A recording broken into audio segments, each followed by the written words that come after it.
Mr. Speaker. The Honourable Leader of the Opposition. Speaker, my question is to the Prime Minister.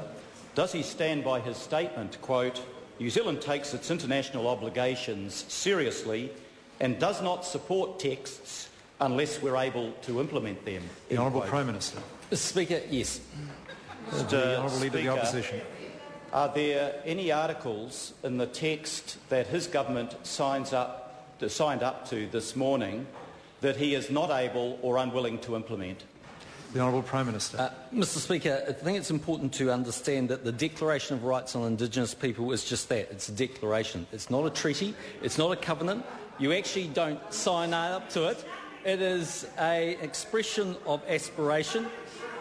It will have no impact on New Zealand law and no impact on the constitutional framework. And actually, what's more, Mr. Speaker, the advice that we had from Crown Law is whether New Zealand affirmed it or not, in areas where we don't have law or constitutional arrangements already, the declaration could be imported already and people have already tried to do so, so it would have no effect whatsoever. The Honourable Leader of the Opposition. Speaker, having told this House that he did not sign up to texts unless he intended to implement them, the text that he signed up to this morning, within that, does he intend to implement wholly or partially Articles 19, 26 or 32? The Honourable Prime Minister. Mr. Speaker, we didn't sign up to anything, and we affirmed a declaration which is non-binding and aspirational. Supplementary question, Mr. Speaker. The Honourable Leader of the Opposition. In saying he didn't sign up to anything this morning, does that confirm that what he signed up to was totally meaningless?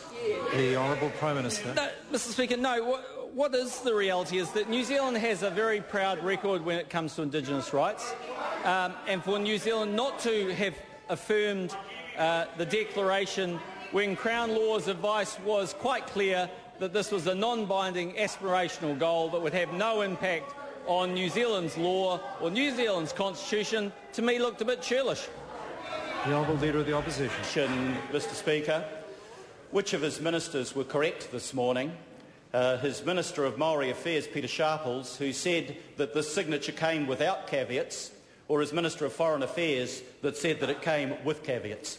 The Honourable Prime Mr. Minister. Speaker, both of them were correct. I wouldn't describe the statement made in reading the affirmation to the declaration as being a caveat, but it clearly spells out it's a non-binding aspirational goal which doesn't supersede New Zealand's law or New Zealand's constitutional arrangements. The Leader of the Opposition. Why did he breach his no surprises agreement with his coalition partner Rodney Hyde by covertly agreeing to sign up to this text without telling him first, or the rest of New Zealand? The Honourable Prime Minister. Mr. Speaker, for some, it's a bit hard to do things covertly when you put out a press release to say you're doing it. That's the first thing.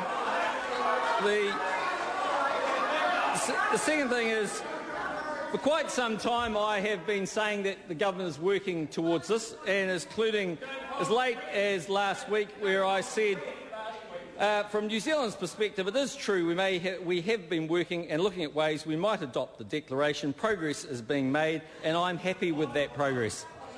The Honourable Rodney Hyde. Thank you, Mr. Speaker. To the Prime Minister. Does his government support Article 26 of the Declaration? The Honourable Rodney Hyde. Does his government support Article 26 of the Declaration, which says, quote, Indigenous peoples have the right to their lands, territories and resources which they have traditionally owned, occupied or otherwise used or acquired, and if so, can he tell the House which parts of New Zealand or what natural resource was not traditionally owned, occupied or otherwise used or acquired by Māori before European settlement? Mr. Speaker, we support that only where it's consistent with the Treaty of Waitangi. And I might add, Mr. Speaker, last year Australia actually affirmed the Declaration of Rights of Indigenous People, as has the vast majority of the world. And last time I looked, the Indigenous people of Australia are not taking control of the entire country, nor are the people around the world. It is a non-binding, aspirational goal where it's consistent with the Treaty of Waitangi. The Māori will have their lands. Point Point of order, the Honourable Rodney Hyde. Mr. Speaker, the Prime Minister never addressed my question. It wasn't about Australia, and it wasn't about whether it was aspirational or non-binding. My question was, does his government support Article 26? And then I asked if they did, which parts weren't already owned or occupied or used by Maori before European settlement. None of that was addressed. It's got nothing to do with Australia. Order. It's a finely balanced point of order the members raised, because my interpretation of the Prime Minister's answer was that he was pointing out that the article has no binding effect, therefore it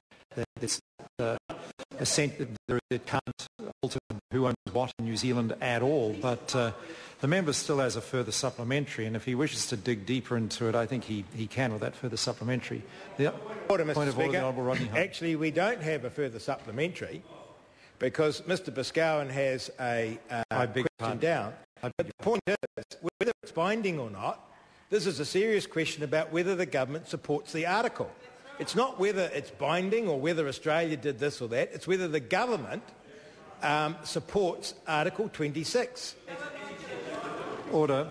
The member makes a fair point. I invite him to state his question again and give the Prime Minister a chance to answer it. Thank you, Mr. Speaker. To the Prime Minister, does his government support Article 26 of the Declaration, which says, quote, Indigenous peoples have the right to the lands, territories and resources which they have traditionally owned, occupied or otherwise used or acquired, and if so, can he tell the House which parts of New Zealand or what natural resource was not traditionally owned, occupied or otherwise used or acquired by Maori before European settlement?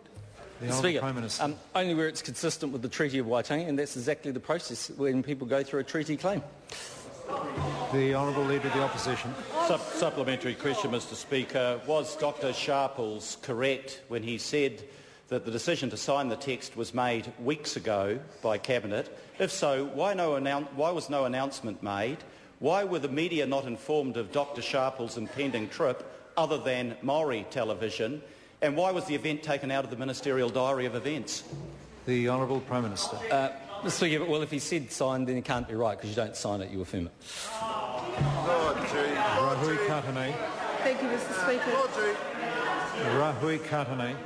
To the Prime Minister, is there any sense of how New Zealand's decision to support the Declaration on the Rights of Indigenous Peoples has been received on an international stage? The Honourable Prime Minister. Mr. Speaker, yes, the statement of Mr Carlos Manama, Chair of the United Nations Permanent Forum on Indigenous Issues, is extremely positive. Mr Manama said that in declaring its support for the Declaration, the Government of New Zealand had reaffirmed the principles of respect, non-discrimination and good faith enshrined in the Declaration. The Permanent Forum looks forward to continuing its engagement with the Government of New Zealand in a spirit of cooperation in order to advance the rights of Indigenous people in New Zealand and around the world. The Honourable Parakura Horomia. How will the signing of this text contribute in any practical way to resolving problems facing Māori in New Zealand today? The Honourable Prime Minister. Well, Mr Speaker, in a practical sense, actually, there's much more likely to be advanced results in that regard when it comes to whānau, and I look forward to the opposition supporting that. Rahui Katane. Thank you, Mr Speaker. What does he think will be the consequences for the international reputation of New Zealand of headlines such as from Metro News in Canada, New Zealand reverses opposition to UN Declaration on Indigenous Rights, or from the Associated Press at the United Nations itself, stating simply, New Zealand backs Indigenous rights? Mr Speaker, I think the reaction would be very positive, and that really is the point about New Zealand affirming the Declaration of Rights. New Zealand has a very proud record. It's got nothing to be ashamed of in this area. We have a strong legal basis and constitutional framework, and I can't see why New Zealand wouldn't want to be there affirming on the world stage that we care about the rights of Indigenous people. Question number 2, Craig Foss. Yeah. Craig